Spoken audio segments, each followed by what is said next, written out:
चलिए बालक स्टार्ट करते हैं हम लोग। तो हम लोग सेट प्रैक्टिस करेंगे। सेट प्रैक्टिस करेंगे किसका? तो विद्युत धारा, विद्युत धारा, विद्युत धारा, इलेक्ट्रिक करंट, इलेक्ट्रिक करंट।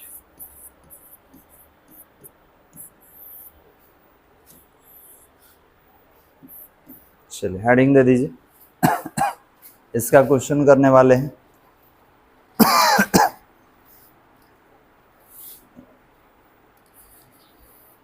हो गया। अब असाइनमेंट में कुछ क्वेश्चन आपको दिया गया है, उसी का हम लोग प्रैक्टिस करेंगे। देखिए बालक,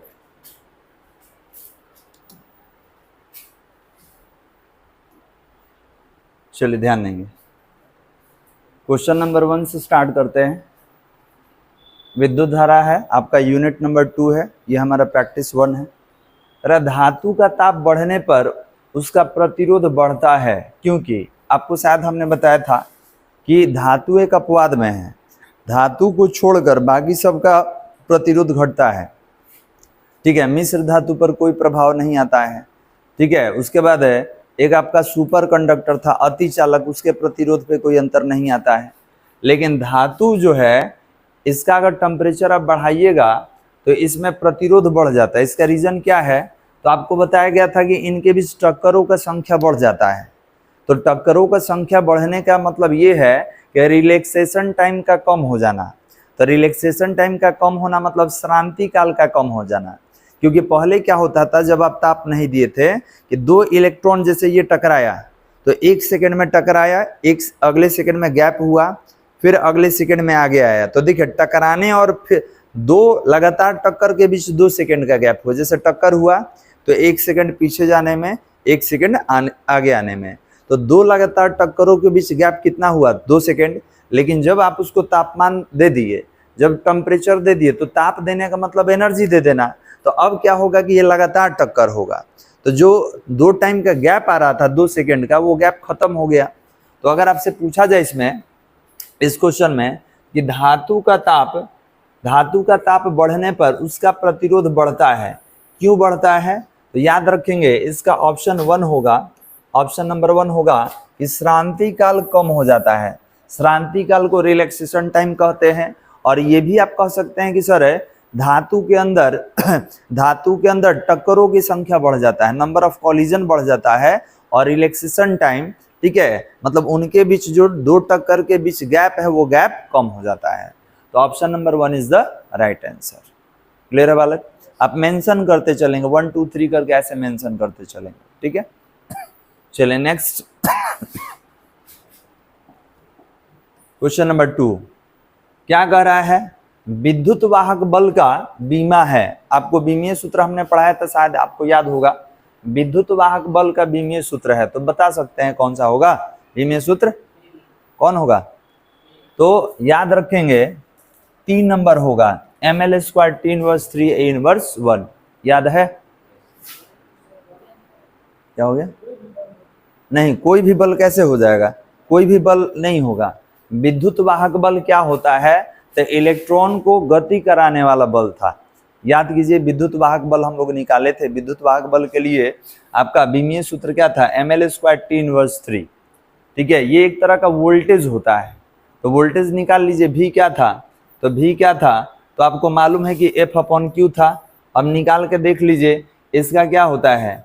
ml² T इनवर्स 2 होता है, और चार्ज का 80 होगा। जब ये नीचे से ऊपर जाएगा तो ml² T इनवर्स 3, और ये क्या हो जाएगा? A inverse 1। यही ना है आपका? तो कितना हो गया आपका? Option number 3 is the right answer. चलिए क्वेश्चन नंबर 3 का आंसर बताइए। ये तो आपको जानकारी होगा। क्या होगा? तो विभवांतर मापा जाता है, बहुत आसान है, किस में? वोल्ट में। तो केवल विभवांतर ही नहीं, टर्मिनल विभवांतर, विद्युत वाहक बल, ठीक है, विद्युतीय विभव, ये जितना है किसमें आप मापिएगा? वोल्ट में। चलिए, तो 3 का कितना हो गया, ऑप्शन नंबर 4। आगे बढ़ते हैं क्वेश्चन नंबर 4 में, ये सॉल्व करने वाला क्वेश्चन है। क्वेश्चन क्या कर रहा है कि 200 वोल्ट पर कार्य करने वाला एक हीटर 5 एम्पियर धारा लेता है, तो 10 मिनट में उत्पन्न ऊष्मा का परिमाण निकालें। तो याद रखेंगे उत्पन्न ऊष्मा का परिमाण, तो H बराबर याद कीजिए VIT पढ़ाया गया था, VIT। तो आप देख सकते हैं वोल्टेज दिया हुआ है, आप देख सकते हैं करंट दिया हुआ है, और आप देख सकते हैं टाइम दिया हुआ है, तो नहीं बन जाएगा बालक। और ध्यान देंगे यहाँ पर जो ऊष्मा है, ये टाइम जो है आप इसको क्या करेंगे, सेकंड में चेंज कर देंगे, क्योंकि टाइम आपका मिनट में दिया हुआ है। ठीक है, तो इसको अगर सॉल्व करना हो तो गिवन डाटा मेरे को बताइएगा। क्वेश्चन नंबर 4 हम लोग सॉल्व कर रहे हैं। इसमें क्या दिया हुआ था, वोल्टेज दिया हुआ था 200 वोल्ट, इसके बाद करेंट जो है 5 एम्पियर है, इसके बाद टाइम जो है कितना था बालक, 10 मिनट। तो 10 मिनट को आप 60 से मल्टीप्लाई करके चेंज कर लीजिए सेकंड में, तो इतना सेकंड हो गया। और उत्पन्न ऊष्मा जो होता है H = VIT होता है। तो VIT अगर सॉल्व किया जाए तो 200 हो गया, ये 5 हो गया, ये 600 हो गया, तो ये कितना हो जाएगा, तो ये हो जाएगा आपका ये 5 2 10, ये हो जाएगा 6 × 10⁻² 22415 जूल। देख लीजिए तो इतना आ रहा है। अब ऑप्शन में देखना होगा, ऑप्शन में कौन सा है, तो option number 4 is the right answer, है ना जी।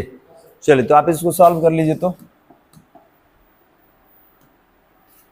नंबर देके सॉल्व कर लीजिए।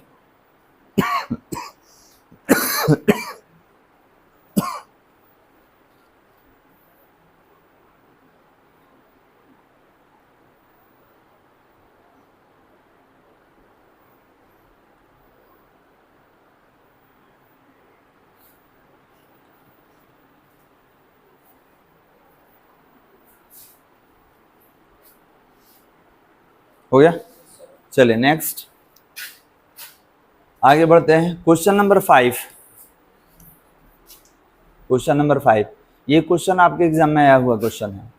कर रहा है क्रमशः है 2 ओम और 4 ओम के दो प्रतिरोध ए और बी के समांतर परिपथ से होकर एक विद्युत धारा प्रवाहित होती है, तो ए और बी में उत्पन्न ऊष्मा का अनुपात है। अब क्या है, तो देखिए पहले समझिएगा, आपको पढ़ाया गया है उत्पन्न ऊष्मा के लिए कि H = V² R × T पढ़ाया गया है। उत्पन्न ऊष्मा, उत्पन्न ऊष्मा में बहुत सारा समीकरण हम लोग निकाले थे, तो याद रखेंगे ये परिपथ कौन सा क्रम है, समांतर क्रम। तो समांतर क्रम में वोल्टेज अचर होता है, V का मान अचर। तो याद रखेंगे जब वोल्टेज अचर है और टाइम अचर हो गया, तो ऊष्मा और प्रतिरोध में कौन सा संबंध, व्युत्क्रमानुपाती। बात समझ में आ रहा है। तो इसका मतलब कि यहाँ पर अगर प्रतिरोध है आपका, ध्यान देंगे प्रतिरोध R1/R2 है, R1/R2, और ये कितना हो गया, तो ये हो गया आपका कितना हो जाएगा 1:2। तो बताइए ये हो जाएगा 1:2।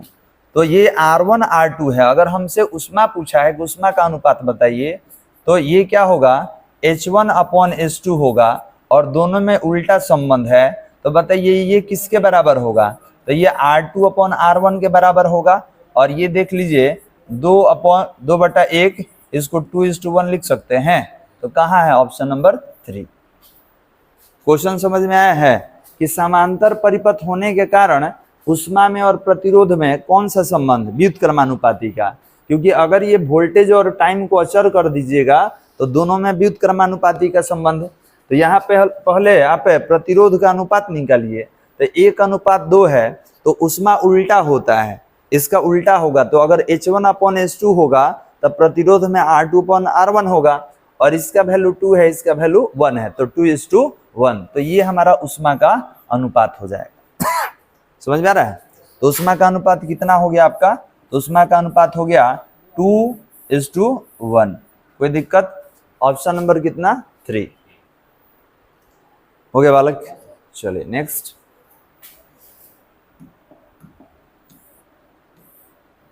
अब ये तो आपको बताया है, एक फॉर्मूला भी बताया गया था।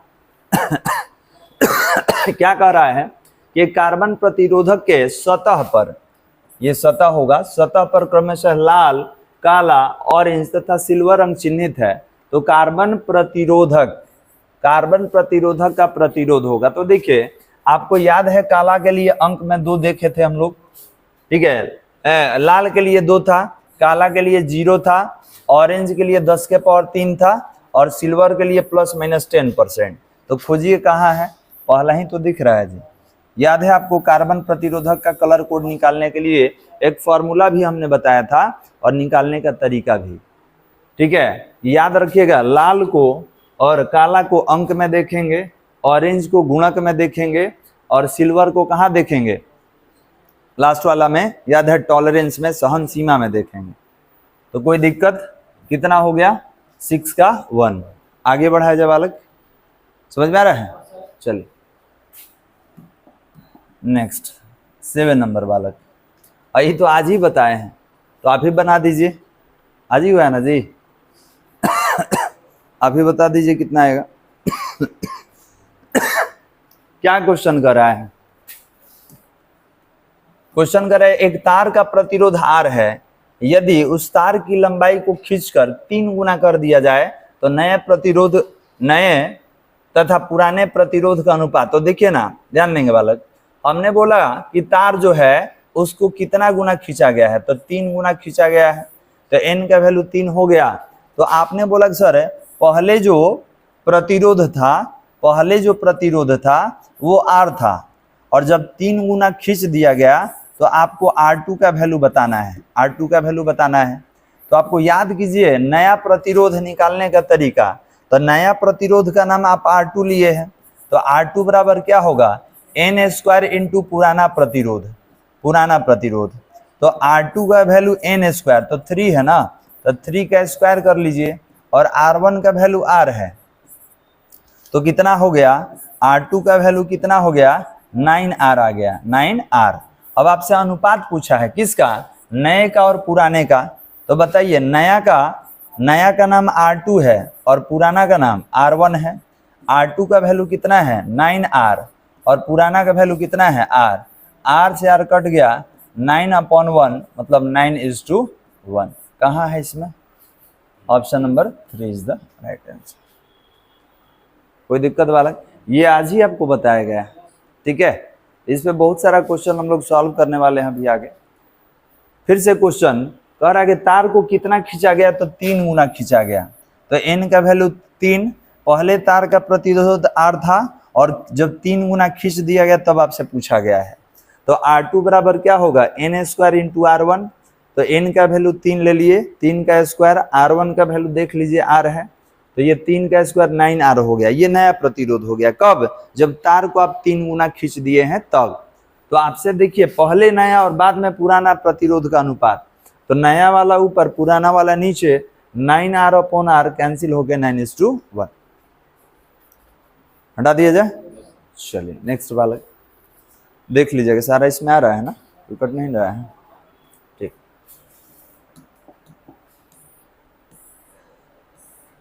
चलिए क्वेश्चन देखते हैं। क्वेश्चन क्या है, अरे 100 वाट का बल्ब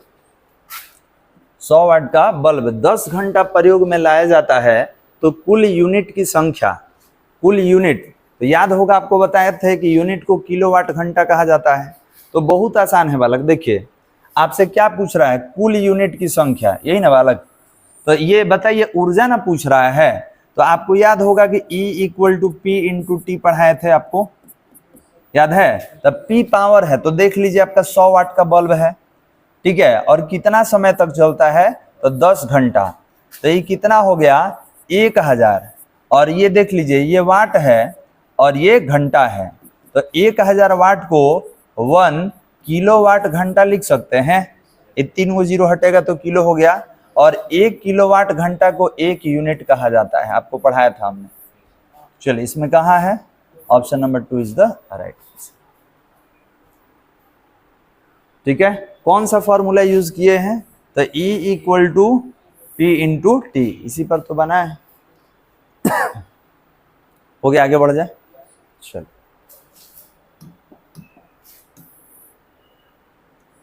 क्वेश्चन नंबर 9 क्या कह रहा है? समान नहीं, दो समान होगा, दो समान बल्ब जिस पर 220 वोल्ट और 100 वाट अंकित है। थोड़ा थोड़ा यहाँ टाइपिंग में थोड़ा सा एरर है, आप समझ जाएंगे इसको, ठीक है। अंकित है को क्रमशः श्रेणी क्रम में 220 वोल्ट से जोड़ा जाता है तो कुल उत्पन्न शक्ति का मान होगा। ठीक है, मतलब दो बल्ब को जोड़ा गया है श्रेणी क्रम में, ठीक है, और जिस पे कितना लिखा हुआ है 100 वाट, मतलब दोनों का 100 ही वाट है। और दोनों ऐसे भी घरेलू जो सप्लाई होता है ना हम लोग का, ये 220 वोल्ट रहता है, 220 टू 240 रहता है। तो चलिए इसका एक संबंध है, थोड़ा सा हम देखते हैं, संबंध को देखते हैं। तो 9 नंबर को थोड़ा सा देखा जाए, 9 नंबर को। अब ये बताइए कि आपको P equal to V square upon R पढ़ाया गया है। जैसे हमने बोला कि P equal to V square upon R, clear है बालक। और देखिए यहाँ वोल्टेज का मान अचर है, क्योंकि दोनों आप देखे होंगे 220 वोल्ट लिखा हुआ था। तो जब वोल्टेज का मान अचर होगा तो P में और R में कौन सा संबंध है बताइए? तो व्युत्क्रमानुपाती। कोई दिक्कत बालक? अब हमको बताइए बल्ब को कौन सा क्रम में जोड़े हैं? श्रेणी क्रम में। तो श्रेणी क्रम में अगर प्रतिरोध को जोड़ा जाए तो आप R1 प्लस R2 लिखते हैं क्या? तो अगर ये दोनों में उल्टा रिलेशन है तो हमने बोला हम तो प्रतिरोध पढ़े हैं, पावर नहीं पढ़े हैं, लेकिन दिया पावर है। तो इस प्रतिरोध के जगह 1/P इक्विवेलेंट और यहाँ 1/P1 प्लस 1/P2 लिख सकते हैं। अब इस सबको हल कीजिएगा तो डायरेक्ट निकालना होगा, तो आप लिखेंगे P1 into P2 upon P1 plus P2। ये पावर में बता रहे हैं, कब है? जब बल्ब को श्रेणी क्रम में जोड़िएगा तब। तो बताइए दोनों तो 100 वाट का था, तो 100 इंटू 100 और नीचे 100 प्लस 100 हो गया बालक। अब बताइए यहाँ पे पावर इक्विवेलेंट कितना हो गया? तो ऊपर 100 इंटू 100 हो गया और नीचे 200 हो गया। तो 00 से 00 तो कितना हुआ? 100/2 और ये कितना? 50, और पावर का यूनिट क्या होता है? वाट। इसका मतलब कि 100 वाट का दो बल्ब अगर श्रेणी क्रम में जोड़ दीजिएगा तो उनका जो समतुल्य शक्ति होगा वो कितना होगा? 50 वाट हो जाएगा। समझ में आ रहा है? श्रेणी क्रम में पावर घट जाता है। चलिए तो आप देख लेंगे, पहले क्वेश्चन ध्यान से देख लीजिए। क्वेश्चन में है ना 50 वाट, पहला ही ऑप्शन है आपका। तो क्या कह रहा था कि दो बल्ब को जोड़ना है श्रेणी क्रम में जिस पर 220 वोल्ट और 100 वाट लिखा हुआ है। तो आपको कुल उत्पन्न शक्ति का मान बताना है कि जोड़ने पर कुल उत्पन्न शक्ति कितना होगा। तो यही हमारा आंसर है। तो आप देख सकते हैं, आप जब भी जोड़े तो प्रतिरोध को लेके ही कंपेयर करके ही जोड़े तो आपके लिए बेहतर होगा। तो प्रतिरोध श्रेणी क्रम में क्या होता है? R1 प्लस R2, और पावर इसका उल्टा है, तो power 1/P equivalent equal to 1/P1 plus 1/P2। इसको हल कर लेंगे तो ये आएगा, सॉल्व कर लीजिए। हाँ इसको लिख लीजिए, इसको लिख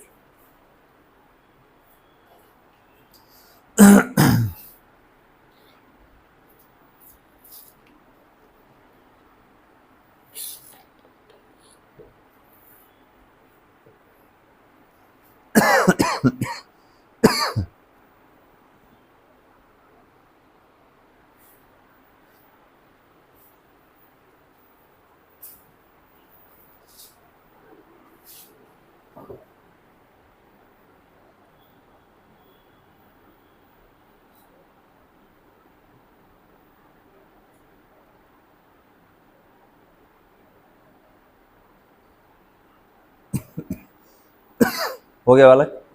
चलिए नेक्स्ट 10 नंबर में आते हैं। ये तो फॉर्मूला है बालक, देखिए फॉर्मूला है।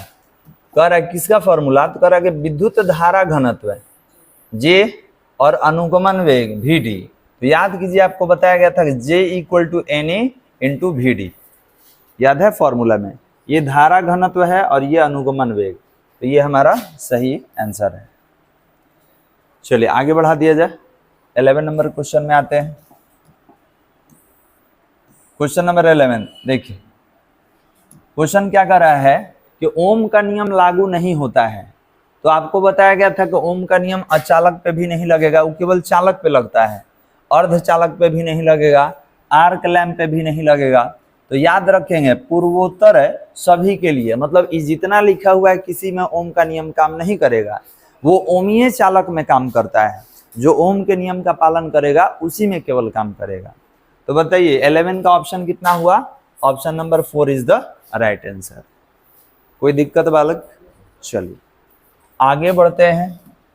अगला है विशिष्ट प्रतिरोध। विशिष्ट प्रतिरोध का एसआई मात्रक आपको बताना है। विशिष्ट प्रतिरोध का एसआई मात्रक। तो हमको ये बताइए कि विशिष्ट प्रतिरोध का एक और नाम है। विशिष्ट प्रतिरोध का क्या नाम है? प्रतिरोधकता। बहुत अच्छा। तो बताइए कौन से इसमें यूनिट होगा? विशिष्ट प्रतिरोध का यूनिट कौन होगा? तो याद रखेंगे ओम मीटर होता है। क्या होता है? ओम मीटर। याद है? ठीक है। कैसे? तो देखिए हम निकाल देंगे। आपको याद होगा R equal to rho into L upon A. याद है? तो जब यहां से रो निकालिएगा तो R इंटू ए अपॉन एल। तो इसका ओम होगा, इसका मीटर स्क्वायर। 1 मीटर नीचे, मीटर मीटर कट गया तो कितना? ओम मीटर। बात समझ में आ रहा है बालक? तो कितना हो गया? ओम मीटर। चलिए अगला क्वेश्चन। किलोवाट घंटा मात्रक है, अभी तो मिला है बालक। किलोवाट घंटा किसका मात्रक है? ऊर्जा का। किलोवाट। अच्छा इसमें से अगर घंटा हटा दिया जाए तो किलोवाट शक्ति का।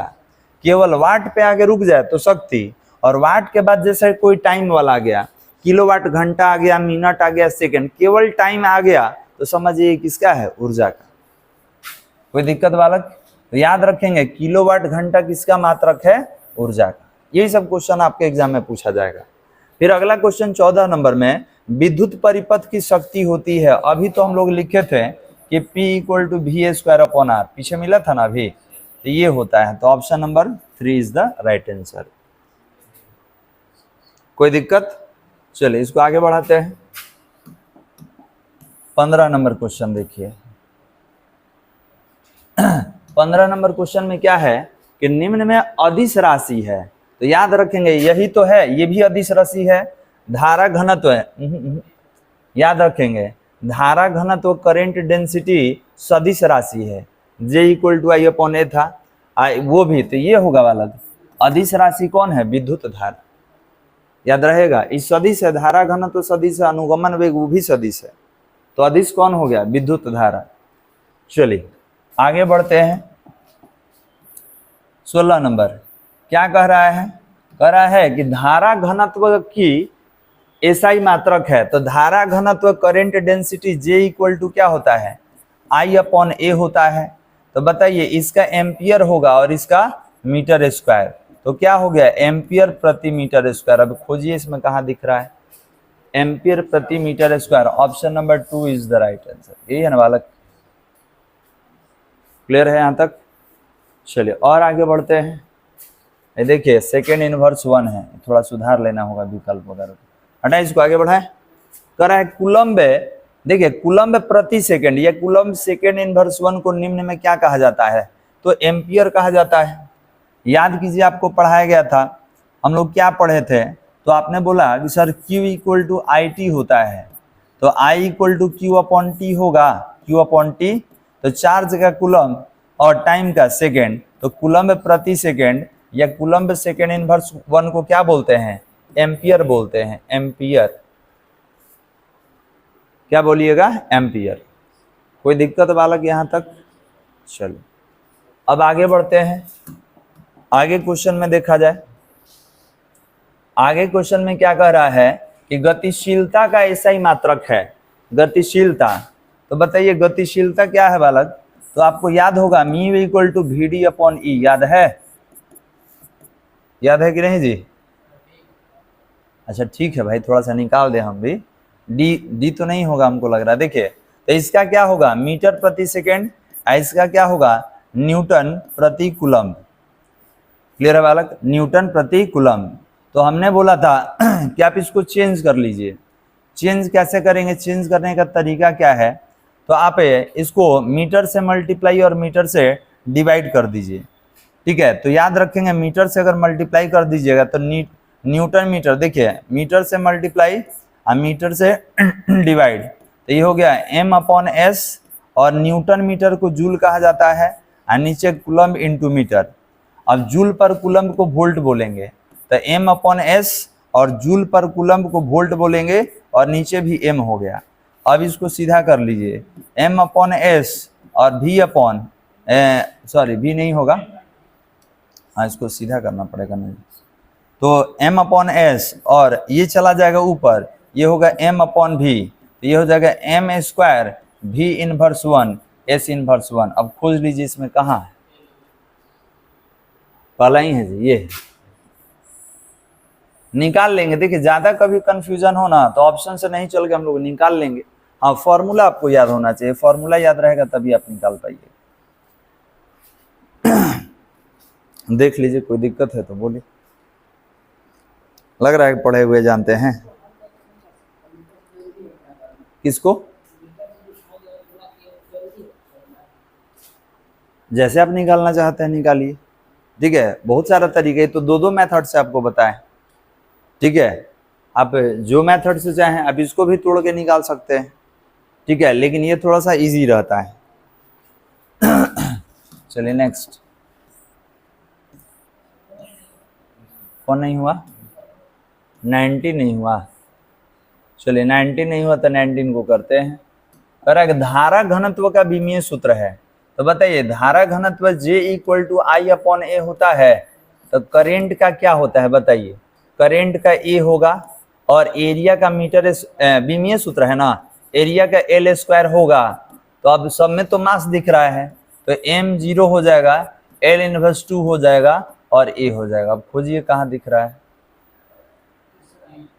कहाँ है जी? ये 4 नंबर, ये हो जाएगा।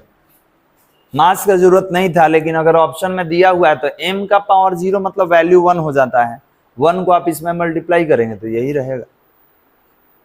कोई दिक्कत यहां तक? 20 करेक्ट। 1 एम्पियर विद्युत धारा बराबर है, तो देखिए ना 1 एम्पियर करंट कब होगा, तो ये होता है 1 कूलम्ब अपॉन 1 सेकेंड। तो याद रखेंगे किसी अनुप्रस्थ काट के क्षेत्रफल से अगर 1 सेकेंड में 1 कूलम्ब आवेश पास करता है तो 1 एम्पियर करंट बनता है। और जिनको 1 कूलम्ब अगर आवेश नहीं समझ में आता है तो आप 6.25 × 10⁻18 इलेक्ट्रॉन ले सकते हैं। 18 इलेक्ट्रॉन कितना सेकंड में? 1 सेकंड में। अब देखिए इसमें क्या कह रहा है कि विद्युत धारा बराबर होता है कितना, तो याद रखेंगे 6.25 × 10⁻18 इलेक्ट्रॉन मुक्त इलेक्ट्रॉन प्रति सेकंड, मतलब इतना इलेक्ट्रॉन अगर किसी क्षेत्र से गुजरेगा तो 1 एम्पियर करंट बनता है। कोई दिक्कत वाला? चलिए नेक्स्ट, हो गया। अच्छा देखिए ना, प्रतिरोध का विमीय सूत्र पूछ रहा है, आप ही बताइए क्या हो सकता है प्रतिरोध का विमीय सूत्र? बताइए। बहुत अच्छा, हाँ सही कर रहा है। प्रतिरोध का विमीय सूत्र क्या होगा बालक? तो प्रतिरोध का विमीय सूत्र हम लोग पढ़ चुके हैं, ठीक है, क्या होगा? तो ml² T इनवर्स 3। देखिए यहाँ पे एक माइनस थोड़ा सा हमको अनयूजेस दिख रहा है, ठीक है, ये होगा ml² T inverse 3 A inverse 2। अगर लिखना हो तो ml² T inverse 3 A inverse 2, यही लिखा हुआ है, यही आपका सही है, ऑप्शन नंबर फर्स्ट। हो गया। चलिए बताइए, सीमेन मात्रक है, याद है? याद है बालक? लिखवाए थे ना जी उस समय। चलिए नेक्स्ट, वो मेंशन कर लीजिए, तो प्रतिरोध वाला मेंशन कर लीजिए। अच्छा सीमेन को ये बताइए कि सीमेन जो आप लिखे हैं इसको और कैसे लिखा जाता है? तो इसको ओम इनवर्स 1 से लिखा जाता है, याद है? ओम इनवर्स 1 को सीमेन हम लोग बोलते हैं, या इसको महो भी बोला जाता है।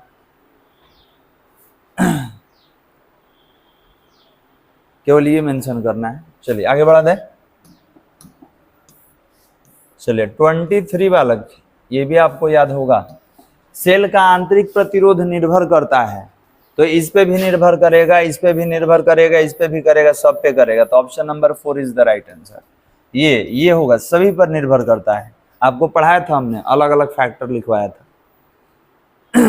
कोई दिक्कत यहाँ तक? चलिए नेक्स्ट 24 तो सॉल्व करने वाला लग रहा है। चलिए क्या कर रहा है कि एक सेल जिसका विद्युत वाहक बल 1.5 वोल्ट है, एक 0.05 ओम वाले आमीटर से जुड़ा है। यदि धारा का मान 2 एम्पियर है तो सेल का आंतरिक प्रतिरोध का मान होगा, निकालना है आंतरिक प्रतिरोध। तो आपको चलना होगा किस पर? तो याद कीजिए, आपको चलना होगा सर्किट इक्वेशन पे, परिपथ समीकरण पे। याद है परिपथ समीकरण हम लोग पढ़े थे। तो नंबर कितना है? 24। बहुत अच्छा। देखिए जो जो गिवन है बताइएगा क्या दिया हुआ है। तो आपने बोला कि विद्युत वाहक बल 1.5 वोल्ट, तो याद है विद्युत वाहक बल को ऐसे लिखते हैं। चलिए इसके बाद क्या दिया हुआ है? पर करंट जा रहा है, और याद रखेंगे 0.2 मतलब ये कोई लोड हो गया जिससे उतना करंट पास हो रहा है। तो याद रखिएगा वोल्टेज निकाल लीजिए ना, V = IR। करंट इसमें कितना दिया है? तो करंट 2 एम्पियर दिया है, तो यहाँ पे 2 एम्पियर ले लीजिए। प्रतिरोध 0.05 दिया है ना, इसका डेसिमल हटा दीजिए तो 100 हो गया। और ये कितना हो जाएगा? तो ये हो गया 10 और नीचे 100, एक जीरो से एक जीरो कैंसिल, तो 1/10। तो इसको हम 0.1 वोल्ट लिख दे क्या? हम भी नहीं दिया वो था, भी निकाल लिए। आपसे क्या पूछ रहा है? आंतरिक प्रतिरोध पूछ रहा है। तो गिवन डाटा में इतना हो गया। अब बताइए, आपको परिपथ का समीकरण पढ़ाया गया है V = एप्टा माइनस IR। तो हमने बोला कि ये कितना था? तो 0.1 था।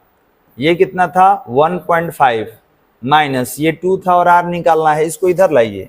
तो 2R = 1.5, ये इधर आके माइनस 0.1 हो जाएगा। तो 2R = कितना होगा? 1.4 हो जाएगा। तो R = कितना? 1.4/2 हो जाएगा। तो क्या इसको 0.7 ओम लिख सकते हैं क्या? ये परिपथ समीकरण है, ये आपको बताया गया था सर्किट इक्वेशन में। तो देखिए तो 0.7 ओम कहीं है? 4 नंबर। क्लियर है? चलिए अब देख लीजिए, एक्सप्लेनेशन देख लीजिए। गिवन डाटा में आपको ये निकालना होगा, क्योंकि जहां लोड रहता है वहां पे पोटेंशियल का डिफरेंस रहता है, विभवांतर रहेगा वाला। लिख लीजिए इसको।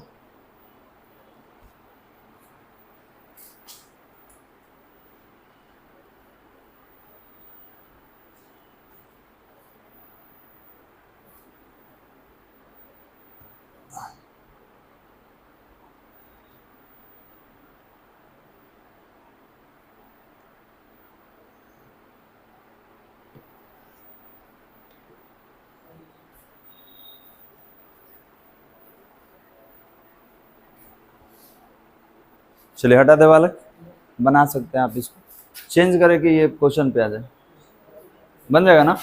ठीक।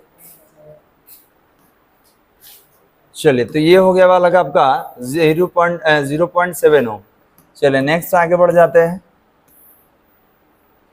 हाँ ध्यान देंगे, 1 कैलोरी बराबर होता है, तो 1 कैलोरी में 4.2 जूल होता है, याद रखिएगा। ये तो ऑब्जेक्टिव है, ये 11th में भी हम लोग पढ़े थे। इसके बाद करेगा अर्धचालकों का प्रतिरोध है, उन पर प्रकाश के पड़ने से क्या हो जाता है? घट जाता है।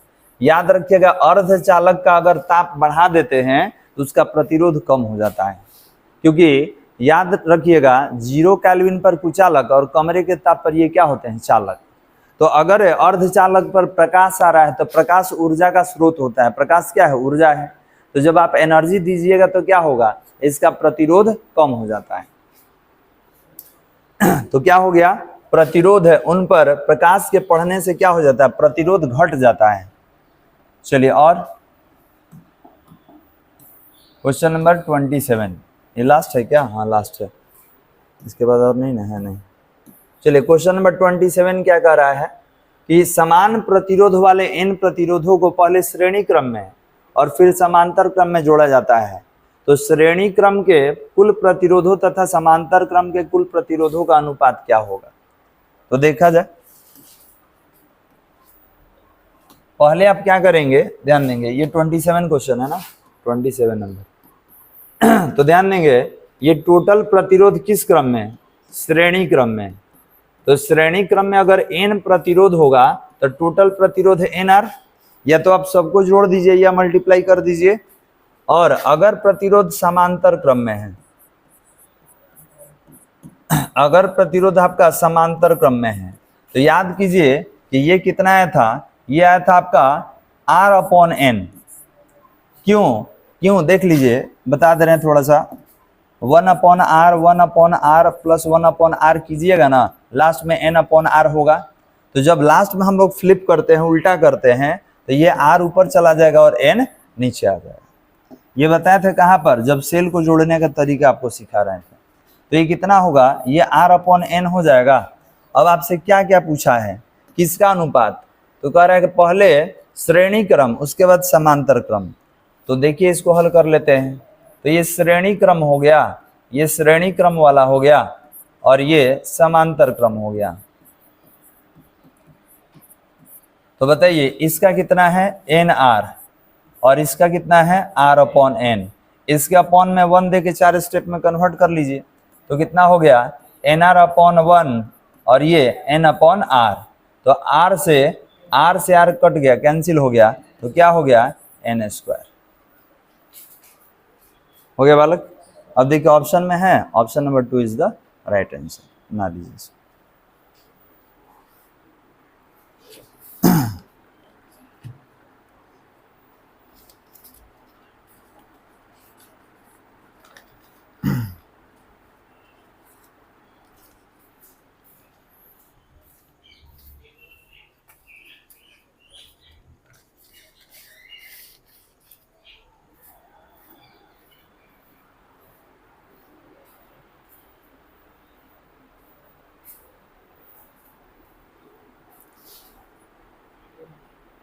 हो गया।